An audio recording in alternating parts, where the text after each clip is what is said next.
Friendship இருக்க வாய்ப்பே இல்ல அப்படின்னு சயின்டிஸ்ட் எல்லாம் மிரண்டு போயிட்டாங்க. 1989ல கில்பர்ட்டோ அப்படின்னு சொல்லிட்டு ஒரு ஃபிஷர்மேன், இவரு தன்னோட வீட்டுக்கு பின்னாடி இருக்க ஆத்துல எப்பவும் போல மீன் பிடிக்க கிளம்பி இருக்காரு. அப்படி போயிட்டு இருக்கும்போது ஒரு ஓரமா வந்து ஒரு 15 அடி முதல்ல ஒண்ணு உடம்பெல்லாம் அடிபட்டு உயிருக்கு போராடிக்கிட்டு இருந்திருக்கு. இந்த மனுஷன் கொஞ்சம் கூட யோசிக்காம அந்த முதலையே தன்னோட வீட்டுக்கே கூட்டிட்டு வந்துடுறாருங்க.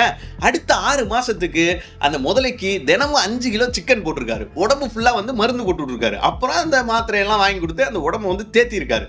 இது பத்தாதுன்னு நைட் ஆயிருச்சு அப்படின்னா அது காயப்பட்டிருக்கே, தனிமையில வாடுமே அப்படின்னு சொல்லிட்டு இவருமே இந்த முதல்ல கூட படுத்துக்குவாராம். இந்த மருந்து சாப்பாடெல்லாம் கொடுக்கும்போது அதுகிட்ட பேசுவாராம். அதுவும் நாள் ஆக ஆக அவர் பேசுறதுக்கெல்லாம் வந்து ரெஸ்பாண்ட் பண்ண ஆரம்பிச்சிருச்சான். 6 மாசம் கழிச்சு அந்த முதலையும் கொஞ்சம் நல்லா ஆனதுக்கு அப்புறம் அந்த முதலைனா வந்து காட்டுல தான் இருக்கணும் அப்படின்ற ஒரு நல்ல எண்ணத்துல இவர் எங்க இந்த முதலையை பிடிச்சாரோ அங்கேயே கொண்டு போய் இந்த முதலையை போட்டுறாரு. ஆனா இதுல ட்விஸ்ட் என்னன்னா, இந்த முதலை இவரை மோப்பம் முடிச்சு இவரோட வீட்டு பின்னாடி பேக் யார்டுக்கே வந்துருச்சான். அவ்வளவுதான், 2 பேரும் ஃப்ரெண்ட்ஸ் ஆயிடுறாங்க. அது 1 வருஷம் 2 வருஷம் இல்ல, அடுத்த 20 வருஷத்துக்கு ஃப்ரெண்ட்ஸா இருக்காங்க. 2 பேரும் ஒன்னா ஸ்விம்மிங் போவாங்களாம், டைவ் அடிப்பாங்களாம். அந்த முதலையோட வாய்க்குள்ள ஒரு தலையெல்லாம் விடுவாரா, அது ஒண்ணுமே பண்ணாம. இதெல்லாம் பார்த்து சயின்டிஸ்ட் வந்து மிரண்டு போயிருக்காங்க. crocodileன்றது ஒரு கோல்ட் பிளட்டட் அனிமல், அதோட பிரெயின்ல வந்து லவ் அப்படின்ற பார்ட்டே கிடையாது. அப்புறம் எப்படி இது சாத்தியமாச்சு அப்படின்னு. அது மட்டும் இல்லாம இவர் சொல்றதை மட்டும்தான் அந்த crocodile கேட்குமா, வேற யாரு சொன்னாலும் வந்து கேட்காம. கடைசியா அந்த முதல்ல 2011ல தன்னோட 50வது வயசுல இயற்கையா இறந்து போகுது. இதுல கவனிக்க வேண்டிய விஷயம் என்னன்னா, தனக்கு ஹெல்ப் பண்ணவருக்கு அந்த முதல்ல சாகர வரைக்கும் ஃப்ரெண்டா இருந்திருக்கு.